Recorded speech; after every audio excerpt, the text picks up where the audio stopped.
ገና እኮ አልወረድኩም። ለሙሴ የተሰጠ ሳይሆን ፈጣሪነት ፈጣሪ ነው። በቃ ይሄ ቃል ፈጣሪ ነው፣ ሰሪ ቃል ነው።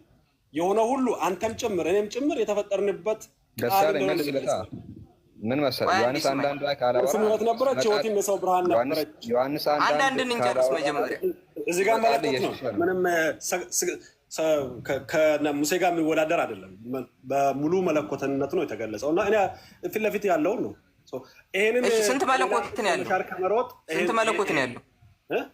አንድ መለኮት ነው ያለው፣ ሶስት ባህሪ አልሽርም። እኔ እዚሁ ጋር ነው እየጠየቅኩ ያለሁት። ስንት እዚሁ ታየ እኮ በመጀመሪያ ቃል አንድ መለኮት ነው ያለው። እዚህ ጋር እኮ እዚህ ጋር ስንት እግዚአብሔር ነው አለ እያልክ ያለው አንተ? ስንት እግዚአብሔር ነው አለ እያልክ ያለው? በመጀመሪያ ቃል ነበረ፣ ቃልም በእግዚአብሔር ዘንድ ነበር፣ በእግዚአብሔር ዘንድ የነበረ እግዚአብሔር ነበር እያልክ እኮ ነው። እግዚአብሔር አብ፣ እግዚአብሔር ወልድ። እሺ እግዚአብሔር አንድ ነው። ጥሩ እሺ፣ ልክ ነህ። እሺ ስማኛ እንዴ ልጠይቅህ አንድ ጥያቄ። ኢየሱስ ክርስቶስ አለ አይደል?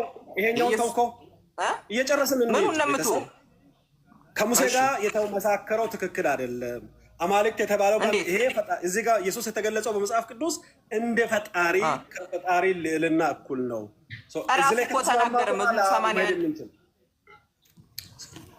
መዝሙር 81 6 ላይ እንኳ ያንን አንተ ተናገረ። አንተ አምላክ ነህ ሲሉት እዚህ ጋር የተገለጸው ነገር ኢየሱስን ከአማልክት ልጆች ጋር ከነቢያት ጋር አይደለም የሚያመሳክረው፣ ከሙሴ ጋር አይደለም የሚያመሳክረው። ይሄ ጥቅስ የሚያሳየው የሚነግረን ይሄ ቦታ ላይ የተጻፈው ኢየሱስ ፈጣሪ እንደሆነ ነው። ቃል እንደነበረ ያ ቃል ራሱ እግዚአብሔር እንደነበረ ያ ቃል ሁሉን እንደሰራ። እኔ ደግሞ እየነገርኩ ያለሁት ግሪከኛው ቃል እዚህ ጋር የመጀመሪያውን እግዚአብሔር ሳይሆን ሁለተኛውን ሰማኝ፣ ሁለተኛው እግዚአብሔር ላይ ቲዮስ አይደለም የሚለው ሆቲዮስ ነው የሚለው። እንደ እግዚአብሔር ያለ ነው እንጂ የሚለው እግዚአብሔር አይደለም የሚለው። ይሄ ትርጉም ስህተት ነው። ሶስተኛ እግዚአብሔር የለም። ሶስተኛ እግዚአብሔር አለ ነው ያላልኩም። እኔ እያልኩ ያለሁት እግዚአብሔር አይደለም አይደለም እዚህ ጥቅሱ ላይ እንጂ በመጀመሪያ ቃል ነበር። ቃልም የግሪክ ተማሪም አይደለም፣ የግሪክ ተመራማሪም አይደለም። መጀመሪያ በመጽሐፍ ቅዱስ ላይ ግን ይሄ ቃል የተጻፈው በግሪከኛ ነው። በግሪከኛ ነው የተጻፈው ቃሉ። ገብቷል? ቃሉ የተጻፈበት ጋር በእግዚአብሔር ዘንድ ነበረ፣ ቃልም እግዚአብሔር ነበረ ሲል የመጀመሪያው እግዚአብሔር የሚለው ጋር ቲዮስ የሚል ቃል ነው የተጠቀመው። ሁለተኛው ጋር ግን ሆቲዮስ ነው የሚለው። ሆቲዮስ ማለት እንደ እግዚአብሔር ያለ ማለት እንጂ እግዚአብሔር አይደለም። እንደ እግዚአብሔር ያለ ቀጥላለሁ። ምን ትላለህ? ሁሉ በርሱ ሆነ የሚለው ሁሉ በርሱ ሆነ፣ ሁሉ በርሱ ሆነ፣ ሁሉ በርሱ ሆነ የሚለው ቃል ያለ እርሱ አልሆነም። በቃ አሁን ሁሉ በርሱ ሆነ የሚለው ቃል አምላክነቱን አይደለም የሚያሳይ። ሁሉ በርሱ ሆነ፣ ሁሉ በርሱ ሊሆን ይችላል። አሁን ለምሳሌ እኔ ያለው አይደል? እኔ አሁን እናትና አባቴ ስላሉ ነው እኔ የተፈጠርኩት። ወይም እንደዛ ሳይሆን የተፈጠረ ሁሉ በርሱ ተፈጠረ ነው። አዎ እኔም ሁሉም ነገር በርሱ ተፈጠረ ብዬ ነው የማምነው እኮ። ግን እሱ ግን ቀድሞ ተፈጥሯል ብዬ ነው የማምነው። ቀድሞ በእግዚአብሔር የተፈጠረ ነው እሱ። የተፈጠረበትን ላሳይ። ሲፈጠር እናውቃለን። ኢየሱስ ሲፈጠር የታለ? አይደለም ቀድሞ ልንገርህ። መዝሙር 113 ላይ ላውጣልህ። መዝሙር 113 ላይ ያሳይ ኢየሱስ ክርስቶስ እንደተፈጠረ እኮ በመጀመሪያ ብሎ ቀጥሏል እኮ። ገና ምንም የሚጀመርበት ነገር የለም እኮ። በመጀመሪያ ገና አሁን ነገር ሁሉ ሲጀመር ፈጣሪ ሆኖ ይጀምራል። ሰማይና ምድር ነው። ስለ ምድርና ስለ ሰማይ መጀመሪያ እኮ ነው እየነገርህ ያለው። ስለ ዝንተ ዓለምና ስለ ዘላለማዊነት ሳይሆን እየነገርህ ያለው ምድርና ሰማይ ከመጀመሩ በፊት ነው። መጀመሪያ እኮ ካለ ሲጀመር መጀመሪያ የሚለው ቃል መነሻ እንዳለ ያሳያል። መጀመሪያ ካልክ አሁን አንተ መነሻ አለው ማለት ነው ሲጀመር። አሁን ኢየሱስ ዓለም ሳይፈጠር አሁን ለምሳሌ እግዚአብሔር መጀመሪያ የለውም። ኢየሱስ ክርስቶስ ግን መጀመሪያ ያለው ገብቷል። መጀመሪያ ስላለው ቃሉ ሲጀምር እኮ መጀመሪያ ይላል፣ በመጀመሪያ ይላል። ገብቷል። መጀመሪያ ስላለው ነገር ነው እዛ ጋር እየተናገረ ቃል ሆኖ ነበር ግን አለ። አሁን በመጀመሪያ የዚህ ዩኒቨርስ መፈጠር ጅማሮ ላይ እሱ ነበረ። ራሱ ነው የፈጠረው፣ ራሱ ነው የሰራው። እሺ ልነግርህ እኮ ነው። አብሮ ተፈጠረ። ለምን አሰማኝም? መዝሙር 113 አውጣለት። 113 ምን ይላል? አንተ ከአንተ እዚህ ያው ልክ ነህ። 3 ከአንተ ጋር ቀድሞ በኃይልህ ቀን ከቅዱሳን ብርሃን ከአጥቢያ ኮከብ አስቀድሞ ከሆድ ወለድኩ ይላል። እዚህ ጋር ምን ይላል መጽሐፍ ቅዱስ? ከአጥቢያ ኮከብና ከቅዱሳን ብርሃን በፊት ከሆድ ወለድኩ ይላል። ከነዚህ ምድር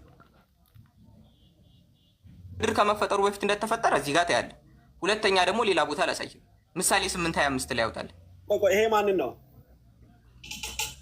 ወደ ሌላ ቦታ ሳትሄድ ማንን ነው? እሺ ንገረኝ። ኢየሱስ ክርስቶስን አይደለም? ኢየሱስ ክርስቶስን ነው። በምን አወቅ እንደሆነ ከላይ ይኸው እንደሆነ እርግጠኛ የምትሆነው ሊቀ ካህንህ ማን ነው? መልከ ጼዴቅ የተባለው ኢየሱስ ክርስቶስ ነው። አየው 4 ጋር ስታይ እንደ መልከ ጼዴቅ ስርዓት አንተ ለዘላለም ካህን ነህ ብሎ እግዚአብሔር ማለት አልተጸጸተምም።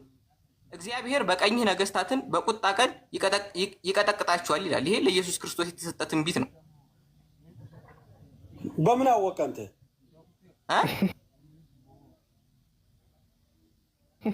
በምን አወቅ? ያወቅኩትን እሺ ልንገር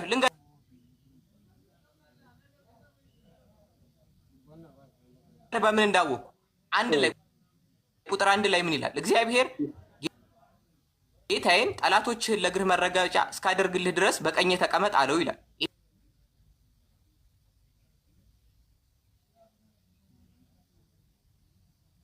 ይህንን ጴጥሮስ ለኢየሱስ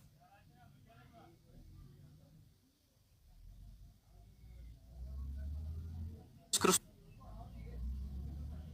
ወለድኩህ ማለት መወለድ ማለት ምን ማለት ነው? እግዚአብሔር ይወልዳል አይወልድም የሚለውን ይወልዳል ብለህ ትቀበላለህ? እንዳንተ ሰማይና ምድርን ወለዳቸው ይላል። ሰማይና ምድር እንደተወለዱ ይናገራል መጽሐፍ ቅዱስ ጋር ላሳይ። ሰማይና ምድር እንደተወለዱ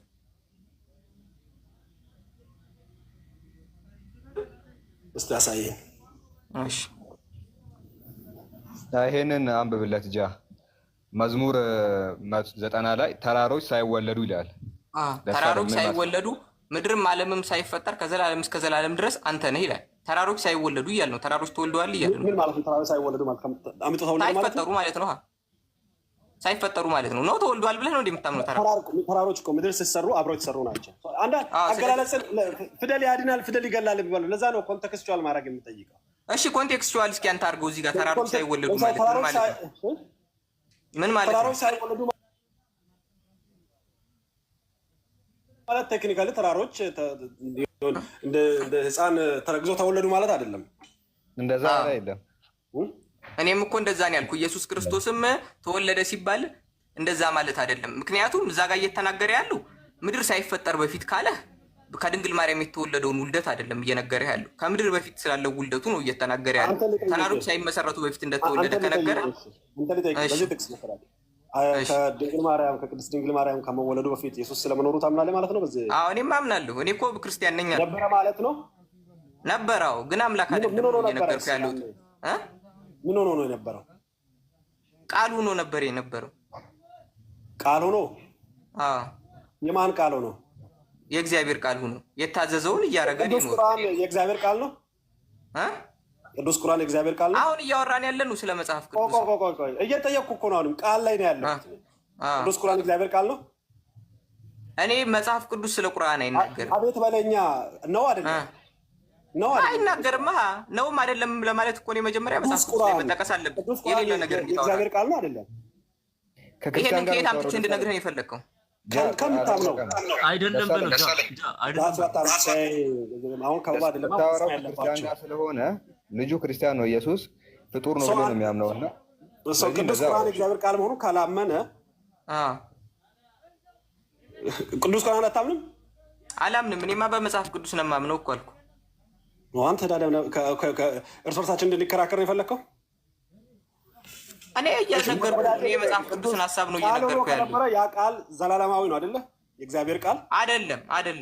የእግዚአብሔር ቃል ዘላለማዊ አይደለም። ቃል ማለት እኮ ቃል አቀባይ የሚለውን ለመግለጽ ነው። አሁን ቃል አቀባይ ስለነበረ አባባል ነው። ቃል አቀባይ አይደለም። ቃል አቀባይ ለማን ነው የሚያቃብለው? ቃል ለሰዎች ተልኮ። ሰው ሳይፈጠር በፊት ነበረ ካልክ ለማን ቃል ሊያቃብል ነበር? ማለት ቃል ነበረ። ዓለም ከመፈጠሩ በፊት አዳም ከመፈጠሩ በፊት ነበር አልክ። በምን ስቴት ስለው በቃል ስቴት አልክ። አቀበላል። በቃል ስቴት ነበር የነበረው። ለምሳሌ አሁን ቃል ደግሞ ፈጣሪ ቃል እንደሆነ ዮሐንስ ላይ ይናገራል። ፕላስ ደግሞ ያ ቃል አቀባይነቱን ለማን ነው? ከመፈጠሩ በፊት ነበር። ለሰዎች ቆይ ስሚ፣ ከመፈጠሩ በፊትም ላወራህ እኮ